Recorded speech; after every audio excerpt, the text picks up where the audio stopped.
Hello दोस्तों, हमारे YouTube channel Brajesh JRF में आपका स्वागत है। आज हम पढ़ेंगे क्रिया। इसके पहले हमने संज्ञा और सर्वनाम पढ़ चुके हैं। लिंक डिस्क्रिप्शन में आप उसको देख सकते हैं। चलिए शुरू करते हैं। क्रिया क्रिया को इंग्लिश में वर्ब कहा जाता है। कर्ता जो कार्य करे वह क्रिया, मतलब कर्ता जो कार्य करता है वह क्रिया होता है। वह सब जो किसी कार्य का होना या करना बताए उसे हम क्रिया कहते हैं। जैसे राम स्कूल साइकिल से जाता है। अब देखिए, यहाँ जो जाता है वो क्या हो गई, वो हो गई क्रिया, वो हो गई मुख्य क्रिया। और जो है वह हो गई सहायक क्रिया। यहाँ राम क्या हो गया, राम हो गया कर्ता। और साइकिल से, अब आप देख रहे हैं ये पूरे वाक्य जो है साइकिल से, मतलब जो ये पूरा वाक्य है इसमें जो करण कारक है, यहाँ क्या है, इस से चिन्ह जो है ये करण कारक का है। तो करण कारक का चिन्ह है तो ये साइकिल क्या हो गई, करण कारक हो गई। साइकिल में करण कारक हो गया, तो उससे हो गया करण कारक की विभक्ति, और साइकिल क्या हो गई, करण कारक का चिन्ह हो गया। अब बचा क्या, बचा स्कूल। स्कूल क्या हो गया, ये हो गया कर्म। कर्ता, कर्ता किसे कहते हैं, सब्जेक्ट इंग्लिश में जिससे कहा जाता है। कर्ता मीन्स होता है करने वाला, या क्रिया को जो करे वह कर्ता, या जिसके साथ कुछ हो रहा हो। जिसके साथ कुछ हो रहा है वह कर्ता होगा। कर्ता या तो संज्ञा होगा या होगा सर्वनाम। जैसे पेड़ से पत्ते गिरते हैं। अब देखिए, गिरते तो हो गई क्रिया, है हो गई सहायक क्रिया। अब इसमें प्रश्न उठता है कि इसमें कर्ता पेड़ है या पत्ता, पेड़ है या पत्ता। तो देखिए यहाँ आया है से चिन्ह। से चिन्ह जो है इस पूरे वाक्य में अपादान कारक की तरह काम कर रहा है। पेड़ से पत्ता गिरता मतलब पेड़ से पत्ता अलग हो रहा है, तो ये से चिन्ह हो गया अपादान कारक का। तो जब ये से चिन्ह अपादान कारक का हो गया तो उसके जो पहले का शब्द है पेड़, तो इस पेड़ में हो गया अपादान कारक। अब जब इसमें अपादान कारक है तो कर्ता तो होगा नहीं, तो ये हो गया अपादान कारक। अब बचा क्या, पत्ता। क्योंकि हमने आपको कर्ता की परिभाषा में बताया है कि कर्ता मीन्स करने वाला या क्रिया को जो करे वह कर्ता, या जिसके साथ कुछ हो रहा है वह कर्ता होगा। अब यहाँ देखिए, पेड़ से पत्ते गिर रहे हैं, तो गिरने का कार्य कौन कर रहा है, क्रिया को जो करे वह कर्ता। तो गिरने का काम कौन कर रहा है, गिरने का काम कर रहा है पत्ता। तो पत्ता क्या हो गया, यहाँ हो गया ये कर्ता। कर्म ऑब्जेक्ट, कर्ता कार्य करते वक्त, कर्ता कार्य करते वक्त जिस जिस चीज को करता है, जिस जिस चीज को करता है वह होता है कर्म। कर्म या तो संज्ञा होगा या होगा सर्वनाम। अब कर्ता भी या तो संज्ञा होगा या सर्वनाम होगा, कर्म भी या तो संज्ञा होगा या सर्वनाम। किसी वाक्य में कर्म पहचानने का सबसे अच्छा तरीका यही है कि यदि आपने कर्ता क्रिया पहचान लिया तो उसमें जो संज्ञा होगी वह होगा कर्म। जैसे मोहन अखबार पढ़ता है, पढ़ता हो गई क्रिया, और है हो गई सहायक क्रिया। अब मोहन क्या हो गया, मोहन हो गया कर्ता। अब बचा कौन, अखबार। अखबार क्या है, ये अखबार एक संज्ञा है, तो ये क्या हो गई, ये हो गया कर्म। अब दूसरे, एक तो ये संज्ञा से हमने पहचान लिया। दूसरा पहचानने का तरीका है कि कर्ता जिस जिस चीज को करता है, पढ़ने का कार्य कर्ता किस चीज से कर रहा है, पढ़ने का कार्य कर्ता किस चीज से कर रहा है, तो अखबार से। तो अखबार क्या हो गया, ये हो गया कर्म। क्रिया की विशेषता, एग्जाम में कभी कभी विशेषताओं से भी क्वेश्चन पूछ लिए जाते हैं। जैसे देखिए, क्रिया के बिना वाक्य पूर्ण नहीं हो सकता। क्रिया के बिना वाक्य पूर्ण नहीं हो सकता, लेकिन यदि कर्म या कर्ता ना रहे तो वाक्य पूर्ण हो सकता है। ऐसी स्थिति में कर्ता छिपा रहता है। जैसे दो व्यक्ति हैं, एक ने दूसरे से कहा जाओ। अब जिस व्यक्ति ने दूसरे से कहा जाओ, तो इसका मतलब ये हुआ कि वह यह कहना चाह रहा था कि तुम जाओ या आप जाओ। तो यहाँ क्या है, कर्ता है आप या तुम, यहाँ जो कर्ता है वह है छिपा हुआ। तो तो यह वाक्य क्या है, ये वाक्य पूरा कंप्लीट है। एक वाक्य के लिए कर्ता और क्रिया ये दो चीज का होना अत्यंत आवश्यक है। कर्म रहे या ना रहे उससे नहीं मतलब, लेकिन यदि कर्ता नहीं है या क्रिया नहीं है तो वाक्य कंप्लीट नहीं होगा। ये वाक्य कंप्लीट है क्योंकि इसमें क्रिया है, कर्ता छुपा है, इसमें कर्ता तुम या आप है। यह वाक्य पूरा इस प्रकार रहेगा, तुम जाओ या आप जाओ। दूसरी विशेषता है कि क्रिया लिंग वचन काल कारक से प्रभावित होकर बदल जाती है, जिसके कारण इसे विकारी कहा जाता है। हमने आपको शब्दों के भेद में विकार के आधार पर शब्दों के दो भेद बताए थे। उसमें बताया था कि पहला भेद है विकारी, दूसरा अविकारी है। पहले में हमने आपको बताया था कि संज्ञा, सर्वनाम, क्रिया, विशेषण, ये जो है लिंग वचन काल और कारक से प्रभावित होकर क्रियाएं इनकी बदल जाती हैं, तो इन्हें क्या कहा जाता है? विकारी।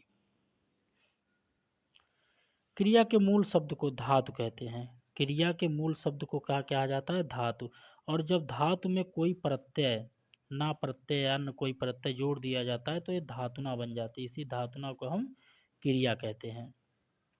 यदि वाक्य में कर्म है, यदि वाक्य में कर्म है, ऑब्जेक्ट है, तो वह सकर्मक कहलाती है। तो क्रिया क्या होगी? वो सकर्मक होगी। और यदि वाक्य में कर्म नहीं है तो क्रिया क्या होगी? अकर्मक होगी। क्रिया के भेद। क्रिया को बांटने का जो आधार है वह तीन है। पहला है कर्म के आधार पर, दूसरा है प्रयोग के आधार पर, तीसरा है संरचना के आधार पर। अब देखिए कर्म के आधार पे, कर्म के आधार पे दो प्रकार की क्रियाएं होती हैं, एक होती है सकर्मक, एक होती है अकर्मक। फिर सकर्मक में भी दो तरीके से बंटवारा किया गया है। पहला है कि एक कर्मक, मतलब जब किसी वाक्य में एक कर्म पाया जाए। दूसरा है द्विकर्मक, मतलब किसी वाक्य में दो कर्म पाया जाए तो वो क्रिया द्विकर्मक हो जाएगी। और जब एक वाक्य में एक कर्म पाया जाएगा तो क्रिया एक कर्मक हो जाएगी। फिर है प्रयोग के आधार पर क्रिया। प्रयोग के आधार पर क्रिया को तीन भागों में बांटा गया है: समान क्रिया, सहायक क्रिया, सजातीय क्रिया। संरचना के आधार पर क्रिया, संरचना के आधार पर क्रिया को बांटा गया पांच भागों में: संयुक्त क्रिया, पूर्वकालिक क्रिया, प्रेरणार्थक क्रिया, नाम धातु क्रिया और कृदंत क्रिया। अब देखिए एग्जाम में कहीं कहीं किस तरीके से पूछा जाता है। एग्जाम में पूछा जाता है कि प्रयोग और संरचना के आधार पर क्रिया के कितने भेद हैं। अब ये है कि प्रयोग और ये है संरचना। अब जब इन दोनों को जोड़ देंगे तो ये 5 और 3 कितना हो जाएगा? ये हो जाएगा 8। तो क्रिया के कितने भेद हो जाएंगे? 8। मतलब यदि एग्जाम में पूछे कि प्रयोग और संरचना के आधार पर क्रिया के भेद, तो हम उत्तर देंगे 8। एग्जाम में पूछ ले कर्म और प्रयोग के आधार पर क्रिया के भेद, तो कर्म 2 और प्रयोग हो गया 3, तो हम कहेंगे कि 5। यदि एग्जाम में पूछ ले कि कर्म, प्रयोग और संरचना के आधार पर क्रिया के कितने भेद होंगे, तो टोटल कितने होंगे? 10 भेद। अब जैसा एग्जाम में पूछा जाए वैसा ही हमें उत्तर देना है। कर्म के आधार पर क्रिया। कर्म के आधार पर क्रिया सकर्मक। सकर्मक मीन्स होता है कर्म सहित, क्योंकि सा मतलब होता है सहित, सा मतलब होता है सहित, और कर्मक मतलब होता है कर्म। कर्मक मतलब होता है कर्म, मतलब कर्म सहित। ऐसा कहने का मतलब यह है कि जिस वाक्य में कर्म पाया जाए वह क्रिया कैसी होगी? सकर्मक। अब कर्म दो तरीके से पाया जाएगा। पहला तो यह है कि वह कर्म वास्तविक रहे, वाक्य में दिखाई दे। दूसरा यह है कि वह कर्म आभासी रहे, वाक्य में दिखाई ना दे, तब भी क्रिया क्या होगी? सकर्मक होगी। कई सारी क्रियाएं ऐसी है जो हमेशा सकर्मक ही रहती हैं।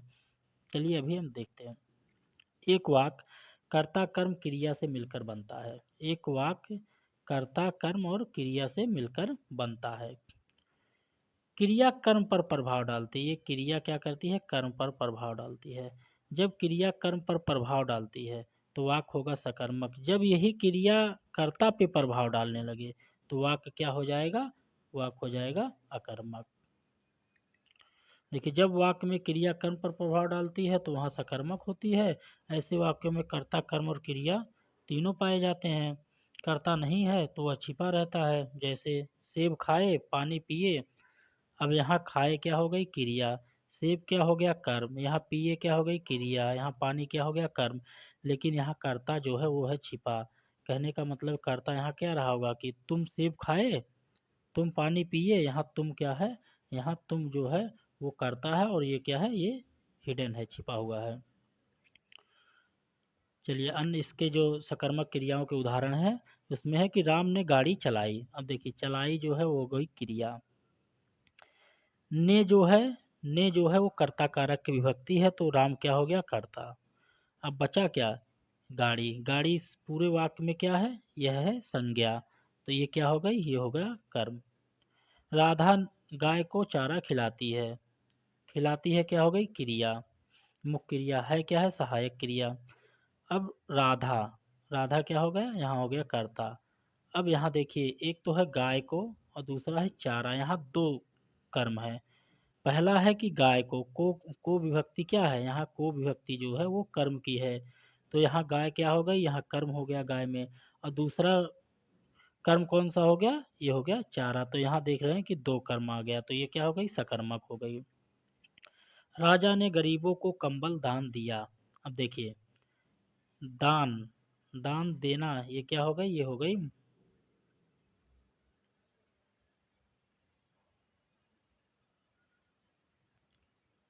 अब देखिए इस पूरे वाक्य में जो देना या दान दिया जो है, ये हो गई क्रिया। अब ने विभक्ति जो है वो है कर्ता की होती है, कर्ता कारक की, तो ये राजा क्या हो गया, ये हो गया कर्ता। अब ये पूरा वाक्य आप पढ़ रहे हैं, राजा ने गरीब को कंबल दान दिया, तो जो 8 कारक है उसमें एक कारक होता है संप्रदान कारक। संप्रदान कारक में ये होता है कि कोई चीज़ किसी व्यक्ति को दी जाती है, तो यहाँ जो को विभक्ति आई है ये संप्रदान कारक की है। ये क्या है, ये संप्रदान कारक की है, तो जब ये संप्रदान कारक की विभक्ति है तो गरीब क्या हो गया, गरीब हो गया संप्रदान कारक। जब ये संप्रदान कारक हो गया तो इसका मतलब ये कर्म हुआ नहीं। अब बचा क्या, बचा कंबल। बचा क्या, कंबल। कंबल क्या है, ये संज्ञा है, तो यही क्या है, ये है कर्म। क्या है, ये कर्म है, तो ये क्या हो गई, ये जो क्रिया हो गई दान देना या दान दिया, ये हो गई सकर्मक, क्योंकि इसमें कर्म आया है। सकर्मक क्रिया के दो भेद होते हैं, हमने आपको ऊपर बताया था कि सकर्मक क्रिया के दो भेद होते हैं। एक होता है एक कर्म, जब वाक्य में एक कर्म पाया जाए तो वो होती है एक कर्मक क्रिया। जैसे अध्यापक ने छात्रों को पढ़ाया। पढ़ाया ये क्या है, ये है क्रिया। और ने क्या है, ये ने विभक्ति जो है कर्ता की, तो अध्यापक क्या हो गया, ये हो गया कर्ता। अब यहाँ को विभक्ति जो है वो हो गई इस पूरे वाक्य में कर्म की है, तो ये छात्र क्या हो गया, छात्र हो गया कर्म, तो यहाँ एक कर्म आया तो ये एक कर्मक हो गई।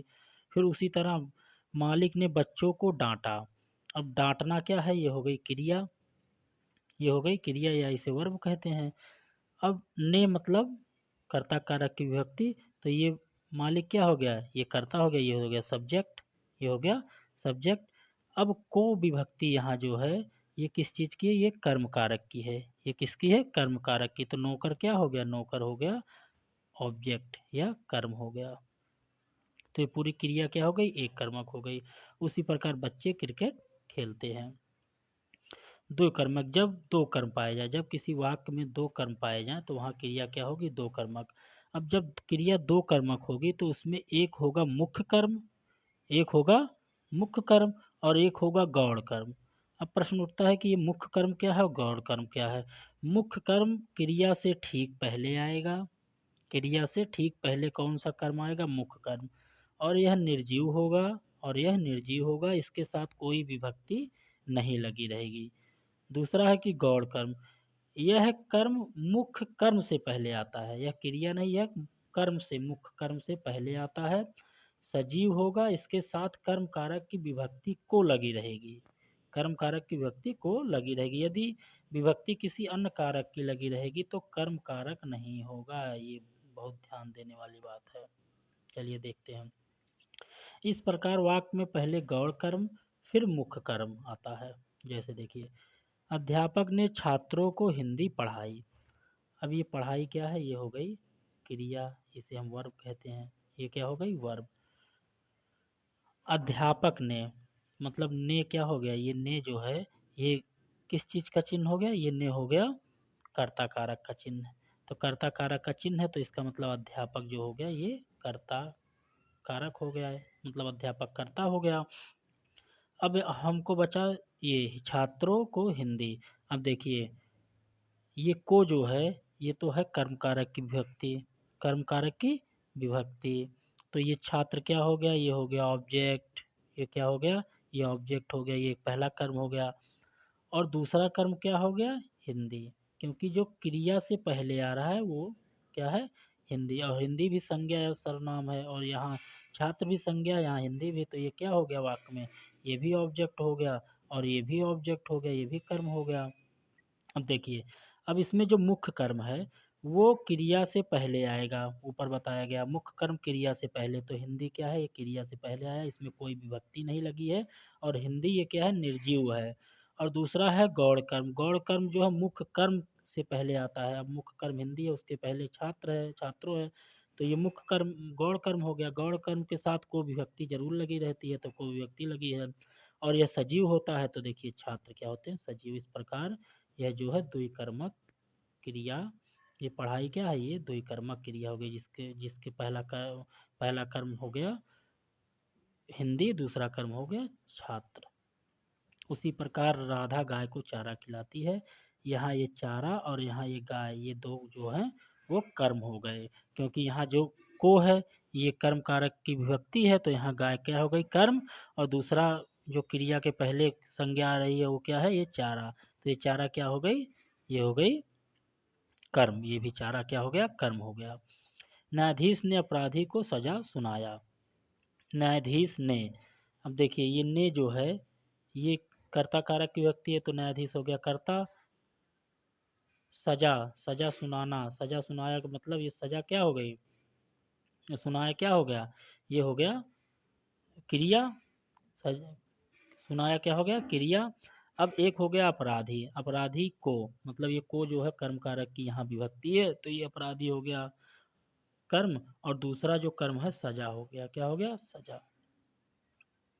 राजा ने गरीबों को कंबल दान दिया, अब यह क्या दो कर्मक क्रिया है इसमें, चलिए देखते हैं।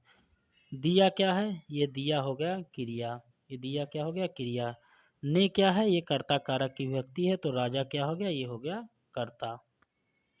अब गरीबों को, और दूसरा है कंबल, क्या है, कंबल। अब देखिए राजा ने गरीबों को कंबल दान दिया, यहाँ जो को विभक्ति आई है यह कर्म कारक की नहीं है, यह संप्रदान कारक की है। यह किस कारक की है, संप्रदान, क्योंकि कोई चीज़ अगर आप किसी को दे रहे हैं तो वहाँ संप्रदान कारक होता है, तो उसके लिए विभक्ति आती है को, तो जब ये को विभक्ति आ गई तो ये गरीब क्या हो गया, ये गरीब हो गया संप्रदान कारक। अब जब ये संप्रदान कारक में हो गया तो यहाँ कर्म है ही नहीं, अब कर्म कहाँ बचा, कर्म बचा कंबल, यही एक संज्ञा है यहाँ जो कर्म है, तो ये क्या हो गया, ये पूरा वाक्य एक कर्मक हो गया, मतलब एक दान दिया जो क्रिया है ये क्या हो गई, एक कर्मक हो गई। कुछ क्रियाएं हमेशा जो है द्विकर्मक होती हैं, जैसे दूहना, मांगना, पकाना, दंड देना, रोकना, पूछना, चूनना, बोलना, शासन करना, जीतना, मथना, ठगना, ले जाना, हरण करना, जोतना और ढोना, ये सभी क्रियाएं क्या है, दो कर्मक है। इनका प्रयोग जब भी होता है तो इनके साथ हमेशा दो कर्म ही आते हैं। अकर्मक क्रिया, जब क्रिया का प्रभाव कर्म पर ना पड़कर केवल कर्ता पर पड़ता है, किस पे, केवल कर्ता पर पड़ता है, तो वहाँ क्रिया अकर्मक होती है। नोट, ऐसे वाक्यों में कर्म नहीं पाया जाता है, ऐसे वाक्यों में कर्म नहीं, क्योंकि जब कर्म पाया जाएगा तो क्रिया क्या हो जाएगी, सकर्मक। जैसे देखिए मोहन चलता है, अब चलता है, यहाँ चलता हो गई मुख्य क्रिया मेन वर्ब, और जो है ये क्या हो गई, ये हो गई सहायक क्रिया, बचा क्या, ये कर्ता, क्योंकि एक वाक्य में कर्ता और क्रिया ये दो चीज़ तो जरूर ही रहेंगे। यदि आप इसको कर्म मान रहे हैं तो ये वाक्य ही नहीं बनेगा, एक वाक्य बनने के लिए कर्ता और क्रिया का होना अत्यंत आवश्यक है। मोहन तेज दौड़ता है, अब ये हो गई क्रिया, मोहन हो गया कर्ता, ये तेज क्या है, ये तेज इस क्रिया की विशेषता बता रहा है कि तेज दौड़ रहा है, तो इसका मतलब ये क्रिया विशेषण हो गया। पक्षी आकाश में उड़ते हैं, ये उड़ते हैं क्या हो गई, ये हो गई क्रिया, और यहाँ देखिए गलत लिखा, ये हो गया पक्षी होगा बेटा, पक्षी आकाश में उड़ते हैं, पक्षी क्या हो गया, ये हो गया कर्ता। अब देखिए आकाश में शब्द जो है यहाँ अधिकरण कारक का है, किसका, अधिकरण कारक का, तो ये आकाश क्या हो गया, ये हो गया अधिकरण कारक, तो जब ये अधिकरण कारक हो गया तो यहाँ जो है कर्म हुआ नहीं, तो ये क्या हो गया, ये अकर्मक हो गई क्रिया, उड़ते क्रिया क्या हो गई, अकर्मक। पेड़ से पत्ते गिरते हैं, हमने आपको ऊपर बताया कि ये गिरते क्या हो गई, ये हो गई क्रिया, और से मतलब से जो है कर अपादान कारक का चिन्ह है। यहाँ से पत्ते मतलब पेड़ से अलग हो रहे हैं, तो ये क्या है, अपादान कारक का चिन्ह है। तो ये पेड़ क्या हो गया, ये अपादान कारक हो गया। जब ये अपादान कारक हो गया तो ना तो ये कर्म हुआ, ना तो ये कर्ता, ये कर्म हुआ ना तो ये कर्ता हुआ। अब बचा क्या, ये पत्ते। तो गिरने का काम कौन कर रहा है, पत्ता कर रहा है। तो ये क्या हो गया, ये हो गया यहाँ कर्ता। तो ये क्रिया क्या क्या हो गई, ये कर्मक क्रिया। उसी प्रकार वह रात भर सोई रही। छोटे छोटे बच्चे बात बात पर रोते हैं। जंगली हाथी भाग गया और आलसी बच्चे देर तक सोते हैं। सभी क्या है, एक कर्मक क्रिया के उदाहरण है। अब देखिए क्रिया पहचानने का तरीका। क्रिया पहचानने का तरीका जो है हम आपको 3 तरीके बताएंगे।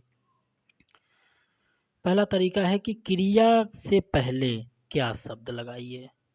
क्रिया से पहले क्या शब्द लगाइए, और यदि आपको उत्तर वास्तविक या आभासी मिलता है तो वहाँ सकर्मक क्रिया होगी। यदि उत्तर नहीं मिलता तो वहाँ अकर्मक क्रिया होगी। क्या होगी, यह अकर्मक क्रिया। अब जैसे देखिए, जैसे एक वाक्य दिया है कि मोहन अखबार पढ़ता है। अब पढ़ता है ये हो गई क्रिया। क्या हो गई, क्रिया।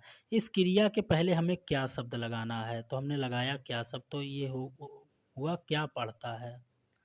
क्या पढ़ता है, प्रश्न किया हमने क्या पढ़ता है, प्रश्नवाचक चिन्ह है क्या।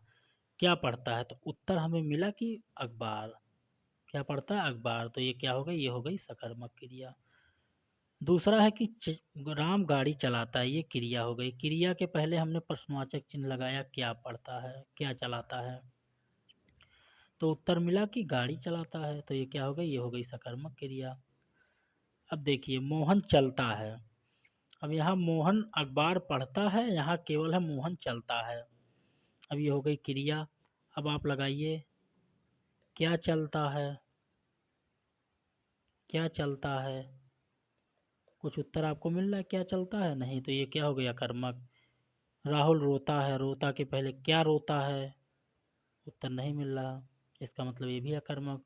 वह रात भर सोती रही, क्या सोती रही, उत्तर नहीं मिल रहा, तो ये क्या हो गई, अकर्मक।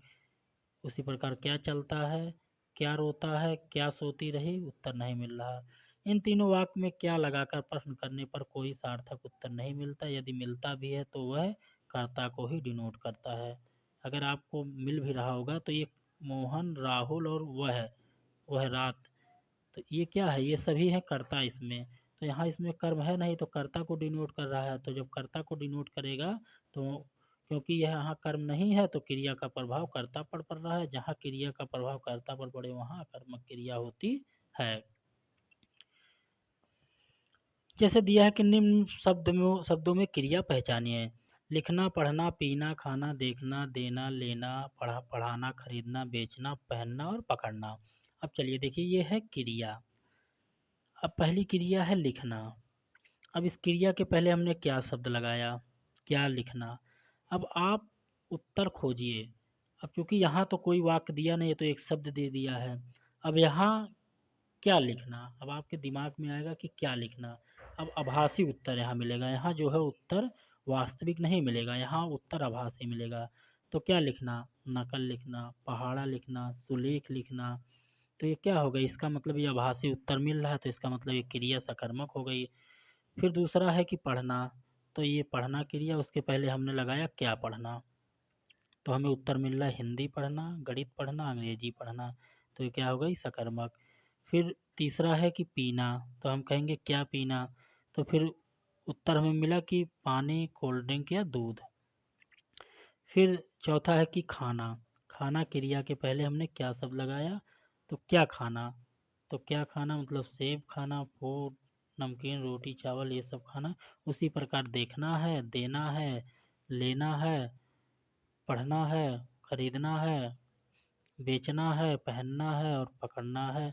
ये सभी क्रियाएं क्या है, ये सभी क्रियाएं सकर्मक है।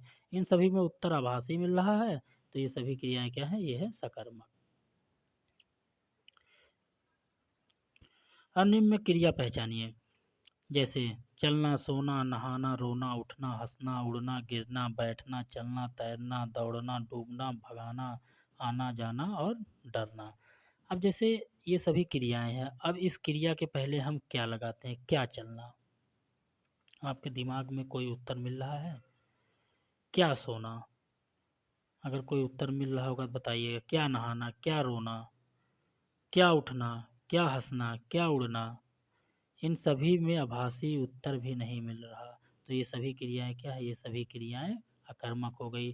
जैसे क्या हंसना, क्या हंसना, कुछ सोचिए, कोई उत्तर आपको मिल रहा है क्या हंसना, कोई उत्तर नहीं मिल रहा। तो ये सभी क्रियाएं क्या है, ये आभासी।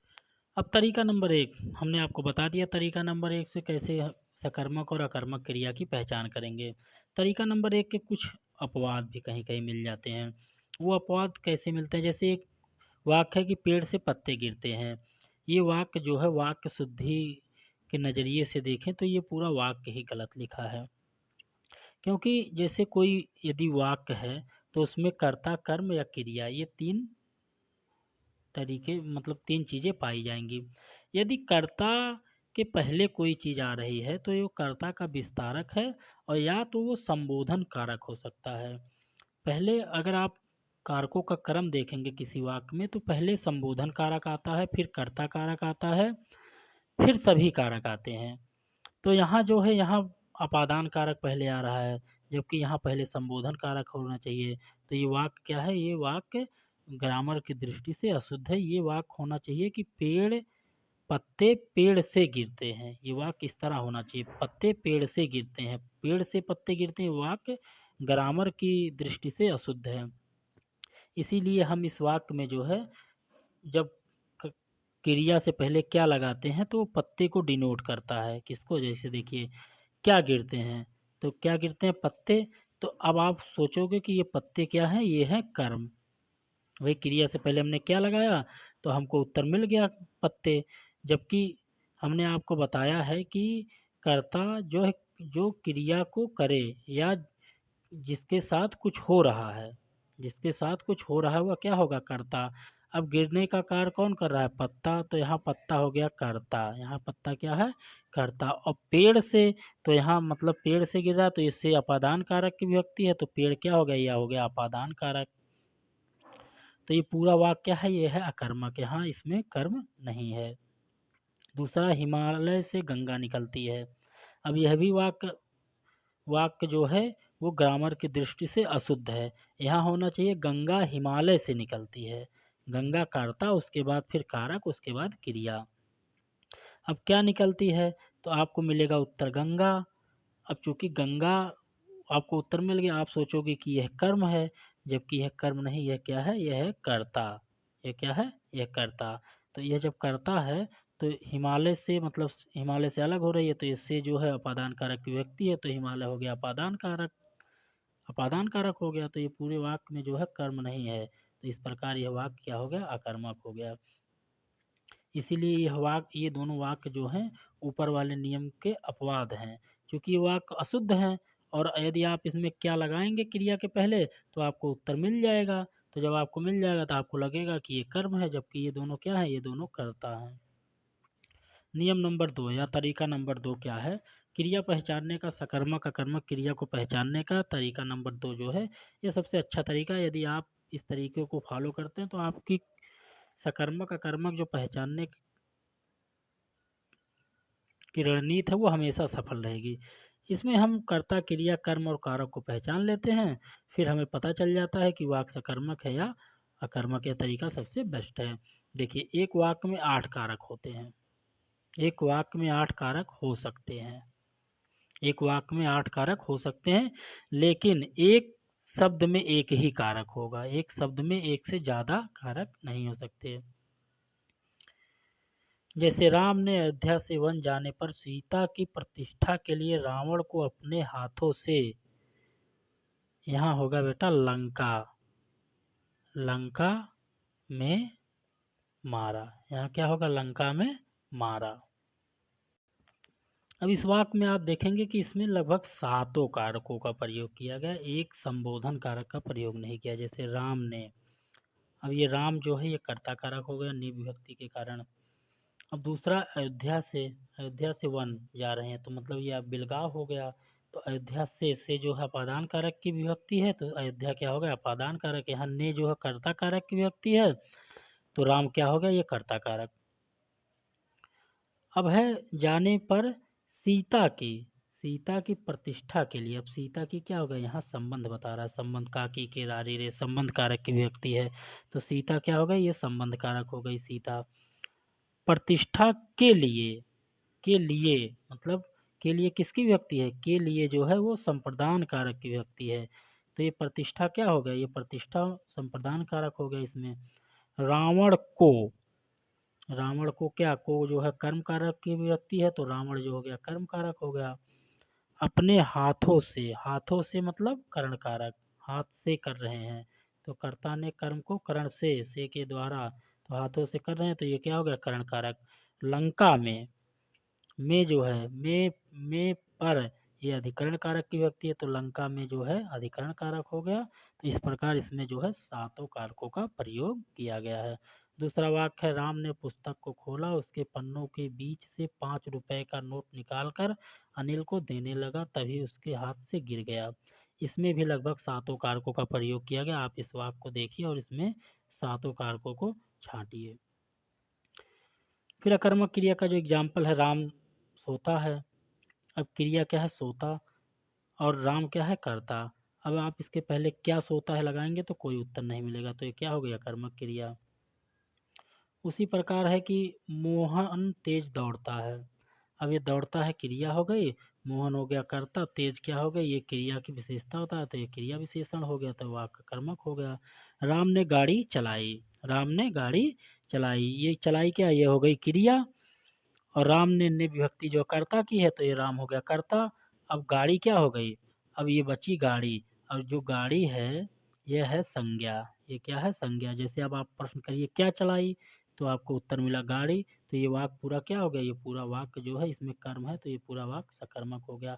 पक्षी आकाश में उड़ते हैं, है क्या है, ये सहायक क्रिया, उड़ते क्या है, मुख्य क्रिया है, और में जो है वो अधिकरण कारक का चिन्ह है यहाँ।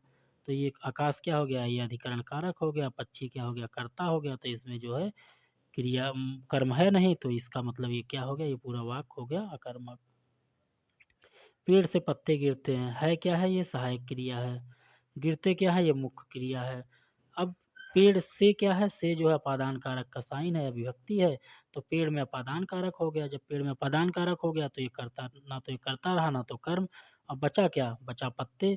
अब पत्ते संज्ञा सर्वनाम है, और दूसरी बात ये है कि पत्ते जो हैं, अब गिरने का काम कौन कर रहा है, पत्ता, तो पत्ता क्या है, ये करता। क्रिया को जो करे वह करता, तो गिरने का काम कौन कर रहा है, पत्ता, तो अतः पत्ता क्या है, ये करता है, तो ये क्रिया क्या हो गई, ये कर्मक हो गई। हिमा जैसे एक वाक्य दिया गया, हिमालय से गंगा निकलती है। अब है जो है यहाँ क्या है, सहायक क्रिया है, निकलती क्या है, यहाँ मुख्य क्रिया हो गई। अब से जो है वो अपादान कारक का विभक्ति चिन्ह है, तो ये वो हिमालय क्या हो गया, ये अपादान कारक में हो गया। जब हिमालय अपादान कारक हो गया तो ये ना तो कर्म हुआ ना तो हुआ कर्ता। अब बचा कौन, गंगा। अब हमने आपको बताया था कि एक वाक्य जो है उसमें दो चीज़ें बहुत ही ज़रूरी हैं, एक है कर्ता, दूसरा है क्रिया। अब इस वाक्य में ये अपादान कारक हो गया, ये हो गई क्रिया, अब बचा कौन है, गंगा। अब यदि गंगा ये कर्म हो जाएगा तो ये वाक्य पूरा बनेगा नहीं, तो इसका मतलब ये क्या है, ये है कर्ता। गंगा क्या है, ये है कर्ता। वाक्य वाक्य के लिए कर्ता और क्रिया का होना जरूरी है, कर्म रहे या ना रहे, लेकिन कर्ता और क्रिया नहीं रहेगा तो वाक्य बनेगा नहीं। इस वाक्य में क्रिया है, लेकिन यदि गंगा को कर्म मान लिया जाए तो वाक्य बनेगा नहीं, अतः गंगा क्या है, ये है कर्ता। राम ने रावण को मारा, राम ने रावण को मारा, अब मारा क्या है, ये हो गई क्रिया, मुख्य क्रिया। ने ने क्या हो गया, ये जो ने है ये हो गया कर्ता कारक की विभक्ति, तो कर्ता कारक क्या हो गया, राम, और रावण को मारा। देखिए को जो है यहाँ कर्म कारक की विभक्ति है, तो रावण क्या हो गया, ये हो गया कर्म कारक, तो ये, और रावण जो को विभक्ति लगी है, तो हमने आपको बताया था कि जब को विभक्ति तभी लगेगी जब जो कर्म है वो क्या होगा, वो गौण होगा। जब गौण होगा तो उसके साथ को विभक्ति लगेगी और वो सजीव होगा। तो यहाँ ये वाक्य पूरा क्या है, ये हो गया सकर्मक वाक्य। राम पत्थर, अब दूसरा है राम पत्थर फेंकता है क्या है, सहायक क्रिया, फेंकता क्या है, ये मुख्य क्रिया है। राम क्या हो गया, कर्ता, क्रिया को जो करे वह करता, तो फेंकने का काम कर रहा है राम, इसलिए राम क्या हो गया, ये हो गया कर्ता।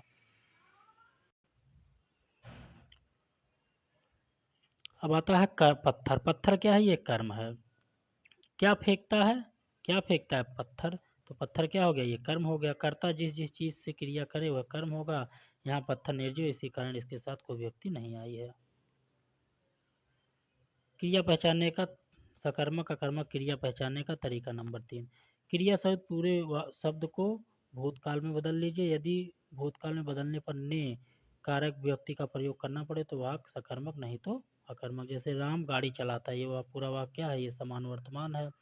तो हम इस पूरे वाक्य को भूतकाल में बदल लेते हैं। तो राम ने गाड़ी चलाई, अब यहाँ ने व्यक्ति लग गई, तो इसका मतलब ये क्या हो गया, ये सकर्मक हो गया। राम चलता है, वर्तमान काल में है। राम चला या राम चलता था, यहाँ व्यक्ति नहीं लगी, इसलिए क्या है, यह कर्मक क्रिया हो गई। अब जो अन्य प्रकार हैं उनमें जो है क्रिया, अब जैसे है एक समान क्रिया। समान क्रिया का मतलब होता है कि एक कार और एक क्रियापद। यदि वाक्य दिया और उसमें एक कार हो रहा है तो उसके लिए एक ही क्रिया आएगी। जैसे मोहन पुस्तक पढ़ता है, अब पढ़ता एक क्रिया हो गई, कार एक हो रहा है पढ़ने का, तो ये क्या हो गई, समान क्रिया। राधा नाचती है, नाचती क्या है, क्रिया है। अब यह पूरा वो वाक्य क्या है, ये एक ही कर्म हो, कार हो रहा है नाचने का। उसी प्रकार राम भैंस चराता है, तो चराता क्या हो गई, ये क्रिया हो गई। और पूरा वाक्य एक कार हो रहा है, इसमें और कोई दूसरा कार नहीं हो रहा है। यहाँ यहाँ पढ़ने का काम हो रहा है, यहाँ नाचने का, यहाँ भैंस चराने का। तो ये सब क्या हो गई, पढ़ता, नाचती और चराता क्या हो गई, समान क्रिया। फिर आता है कि संयुक्त क्रिया। संयुक्त का मतलब होता है जोड़। संयुक्त का मतलब जब दो चीज़ें जोड़ दी जाएं। तो एक कार के साथ दो क्रियाएं आ जाए, एक कार हो रहा है और क्रियाएं कितनी आ जाए, दो आ जाएं, तो उसे क्या कहेंगे, संयुक्त क्रिया। जैसे आपने पाठ पढ़ लिया, अब यहाँ पढ़ने का ही कार्य हो रहा है, लेकिन उसके लिए पढ़ और लिया दो क्रिया आ गई। सुलेखा ने खाना खा लिया, अब यहाँ खाने का ही कार्य हो रहा है, कार्य एक हो रहा है खाने का, लेकिन यहाँ क्रिया खा और लिया दो आ गई, तो ये क्या हो गई, संयुक्त क्रिया। पूर्वकालिक, पूर्वकालिक का मतलब होता है कि पूर्व का मतलब पहले और कालिक का मतलब होता है कोई कार्य जो समाप्त हो जाए। तो जब दो कार्य और दो क्रिया आ जाए और उसमें एक कार्य पहले पूर्ण हो जाए और दूसरा उसके बाद, तो यह क्या होगा, पूर्वकालिक क्रियापद। जैसे मोहन पढ़कर सो गया, अब मोहन ने पढ़ाई की, उसके बाद वो सो गया, तो पहली क्रिया तो हो गई पढ़कर, अब चूंकि वो पढ़ाई उसने कर ली तो ये कार्य पूर्ण हो गया। और दूसरा वो सो गया, तो दूसरी क्रिया हो गई गया, तो यहाँ दो क्रिया आ गई और कार्य जो है दो हो गए, एक पढ़ना और एक सोना। दूसरा वाक्य है, डॉक्टर के आने से पहले मरीज मर गया। देखिए, एक तो मरीज मर गया, दूसरा उसके बाद डॉक्टर भाई साहब आए, ठीक। अब ये क्या है, डॉक्टर के आने से पहले, आना एक क्रिया हो गई, आना, और दूसरा हो गई मर गया। तो यहाँ दो क्रिया और दो वाक्य हैं, एक डॉक्टर के आना और दूसरा मरीज मर गया। तो मरीज मर गया, ये तो पहले पूर्ण हो गया, मरीज मर गया। फिर उसके बाद डॉक्टर आए, तो एक क्रिया ये, दूसरी ये, तो ये क्या हो गई, ये पूर्वकालिक क्रिया हो गई। कृदंत क्रिया, जब धातु, धातु मतलब क्रिया का जो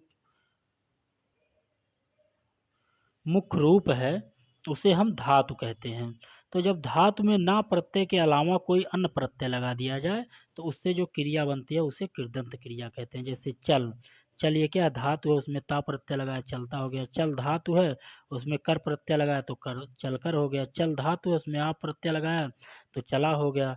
चल धातु है, उसमें एगा प्रत्यय लगाया तो चलेगा। तो ये सब क्या हो गई, ये हो गई कृदंत, क्योंकि हमने क्या किया, जो धातु है उसमें ना प्रत्यय के अलावा कोई भी प्रत्यय लगाएंगे तो वो प्रेरणार्थक क्रिया। उसके बाद आता है प्रेरणार्थक क्रिया। प्रेरणार्थक क्रिया क्या है, मतलब प्रेरणा देना, मतलब किसी चीज़ को करने के लिए प्रेरित करना या उनको मोटिवेट करना, खुद ना करना, किसी दूसरे व्यक्ति से कोई कार्य को कराना, तो उसे कहते हैं प्रेरणार्थक क्रिया। जिस क्रिया से पता चले कर्ता स्वयं कार्य ना करके दूसरे से कार्य करवाता है, उस तो इसमें क्या कहते हैं, उसको कहते हैं प्रेरणार्थक क्रिया। इसमें आना, वाना, वाता, वाती, ये शब्द जो हैं, ये जो है प्रत्यय जो है प्रयोग किए जाते हैं। इसमें दो कर्ता होगा, पहला कर्ता कार्य कराएगा और दूसरा कर्ता कार्य करेगा। इसी की इसकी यही पहचान है। जैसे माँ बेटी से भोजन बनवाती है, अब भोजन कौन बनवा रही है, माँ। माँ क्या है, पहला कर्ता, तो माँ किससे भोजन बनवा रही है, बेटी से। तो ये क्या हो गई, ये हो गई पूर्व का प्रेरणार्थक क्रिया। अब यहाँ बनवाती, अब देखिए यहाँ वाती आ रहा है ना, क्रिया में वाती प्रत्यय का प्रयोग किया गया, तो इसका मतलब ये पेड़ार्थक क्रिया हो गई। दूसरा, राम श्याम से साइकिल चलवाता है। अब राम खुद नहीं चला रहा है, कार्य किससे करवा रहा है? श्याम से। और क्रिया में वाता शब्द आया, तो इसका मतलब ये क्या हो गई? पेड़ार्थक क्रिया। उसी प्रकार अब तक तो ऊपर कुछ वाक्यों में क्रिया को पहचानना था, लेकिन कभी कभी एग्जामिनर केवल शब्द दे के पूछ लेता है। ऐसे 4 शब्द दे देगा और पूछेगा इनमें कौन सी जो है पेड़ार्थक क्रिया। अब देखिए, पढ़वाना, मतलब खुद ना पढ़ के दूसरे किसी व्यक्ति से पढ़वा रहा है, तो पढ़वाना क्या हो गई? ये हो गई पेड़ार्थक। इसमें जो मूल शब्द है वो पढ़वा धन आना, आना प्रत्यय लगा है। फिर लिखवाना, लिखवा धन आना, वाना तो लिखवाना। फिर चलवाना, चलवा धन वाना तो चलवाना। सुनना, सुना धन आना, सुनना। ये दोनों वाक्य बहुत ही इंपॉर्टेंट है, सुनना और बुलाना। फिर बुलाना, बुला धन आना तो बुलाना। फिर पकवाना, पकवा धन आना। तो ये सब क्या है? ये पेड़ार्थक क्रिया के एग्जाम्पल है। यहाँ कर्ता स्वयं कुछ ना करके दूसरे किसी से करवा रहा है, जैसे पकवाना मतलब पकवा रहा है दूसरे से। बुलाना, खुद ना बुला के उसको बुलाना जरा, तो ये क्या हो गई? ये सब पेड़ार्थक क्रिया हो गई। नाम धातु क्रिया। अब नाम धातु क्रिया जो है ये 2 शब्दों नाम प्लस धातु से बनी है। नाम प्लस धातु से। नाम का मतलब होता है कि वह वे शब्द जो हमें संज्ञा या सर्वनाम की जानकारी दें, वे शब्द जो हमें संज्ञा या सर्वनाम की। अब संज्ञा सर्वनाम की जानकारी 3 ही शब्द देते हैं। पहला है संज्ञा, जो खुद की जानकारी दे। दूसरा है सर्वनाम, जो संज्ञा के स्थान पर प्रयोग किया जाए, तो वह उससे भी हमें संज्ञा का पता चलता है। तीसरा है विशेषण। विशेषण जो कि संज्ञा या सर्वनाम की विशेषता बताते हैं, इसलिए विशेषण से भी हमें संज्ञा का पता चलता है। तो ये 3 हो गए जिससे हमें संज्ञा का पता चलता है। दूसरा शब्द है धातु। इसका मतलब होती है क्रिया। इसका मतलब होती है क्रिया, मतलब ऐसी क्रिया जिससे हमें संज्ञा संज्ञा सर्वनाम और विशेषण का पता चले, तो उसे क्या कहते हैं? उसे कहते हैं नाम धातु क्रिया। जैसे उसे लजाना नहीं है। अब ये इस वाक्य में पूछ ले कि लजाना क्या है, किस प्रकार की क्रिया है। अब देखिए, यह जो लजाना क्रिया है ये बनी है लज्जा, लज्जा से। लज्जा प्लस आना, लज्जा प्लस ना से बनी है। लज्जा प्लस ना तो हो गया लजाना। अब लज्जा क्या है? ये लज्जा जो है ये क्या है? ये भाववाचक संज्ञा है। ये क्या है? भाववाचक संज्ञा। तो इस प्रकार ये क्या हो गई? ये लजाना जो क्रिया हो गई, ये क्या हो गई? ये हो गई नाम धातु क्रिया। उसी प्रकार मेरी संपत्ति पूरी हथिया ली गई। अब ये क्या है? हाथ, हाथ से क्रिया बनी है, हाथ से हथिया। तो ये हाथ क्या है? ये है संज्ञा। तो ये क्या हो गई? ये हो गई नाम धातु क्रिया। उसी प्रकार जगाना, जगाना जाग, जाग क्या है? ये एक प्रकार के ये हो गई संज्ञा। संज्ञा में जब हमने ना प्रत्यय लगा दिया तो जगाना हो गई। तो जगाना की क्रिया किस प्रकार की होगी? नाम धातु। अब आपने ऊपर पढ़ा था कि जो ये कृदंत क्रिया होती है उसमें ना प्रत्यय के अलावा कोई भी, कृदंत क्रिया में यदि ना प्रत्यय लगा देंगे तो वो कौन सी क्रिया हो जाएगी? वो हो जाएगी नाम धातु क्रिया। इसीलिए वहाँ नया प्रत्यय के अलावा कोई प्रत्यय लगाने को कहा गया था। उसी प्रकार है सो धन्ना। जब सो जो है वो भाववाचक संज्ञा हो गई, तो ना जो क्या है? ना हो, ना जो है प्रत्यय हो गया, तो सोना ये जो है नाम धातु हो गई। सीख धन्ना, उसी प्रकार सीखना जो है वो हो गई नाम धातु। चमक, चमक क्या है? विशेषण है, उसमें ना प्रत्यय लगा चमकना, तो ये नाम धातु क्रिया हो गई। लज्जा, लज्जा भी क्या है? ये जो है नाम धातु क्रिया हो गई लजाना। फिर शर्म धन आना, शर्माना, ये नाम धातु क्रिया हो गई। दुख धन आना, दुखना, ये क्या हो गई? नाम धातु क्रिया। अपना धनना, अपनाना, ये नाम धातु क्रिया हो गई। अब आता है सहायक क्रिया। यह मुख्य क्रिया के साथ आती है। क्या होती है? यह मुख्य क्रिया के साथ आती है और यह काल या टेंस का परिचायक होती है। इसी से पता चलता है कि वाक्य में किस प्रकार का टेंस है। जैसे राम जाता है, अब यह जाता है, यह है क्या है? यह है सहायक क्रिया। और यह पूरा वाक्य क्या है? ये वर्तमान काल में। तो किससे पता चला? ये है से पता चला कि पूरा वाक्य वर्तमान काल में। सुलेखा पढ़ती है। अब यह जो है ये क्या है? यह है सहायक क्रिया और यह क्या है? वर्तमान काल में। तो इसी से हमें पता चलता है कि ये वर्तमान काल में, तो ये क्या है? सहायक क्रिया है। सजातीय क्रिया। सजातीय का मतलब होता है समान जाति की क्रिया, अर्थात जब क्रिया की धातु से कर्म प्लस क्रिया दोनों का निर्माण हो। मतलब कर्म और क्रिया के निर्माण के लिए जो धातु है वो एक ही रहे, इसी से कर्म भी बन जाए और इसी से क्रिया भी बन जाए। जैसे मैंने चाल चली, अब देखिए इसकी क्या है, ये जो है चल, ये चल धातु रही होगी, इस चल धातु से चली तो हो गई क्रिया और इसी चल धातु से चाल हो गया कर्म। तो ये क्या हो गया, ये हो गई सजातीय क्रिया। उसी प्रकार से वह चढ़ाई चढ़ा, अब यह क्या हो गया, चढ़ जो है, ये चढ़ जो है ये धातु है। अब इस धातु से चढ़ा हो गई क्रिया और इसी धातु से चढ़ाई हो गई कर्म। तो ये क्या हो गई, ये हो गई सजातीय क्रिया। उसी प्रकार मैंने खाना खाया, भारत ने लड़ाई लड़ी। दोस्तों वीडियो अच्छी लगी हो तो चैनल को सब्सक्राइब कीजिए, वीडियो को लाइक कीजिए और अपने दोस्तों को शेयर कीजिए। धन्यवाद।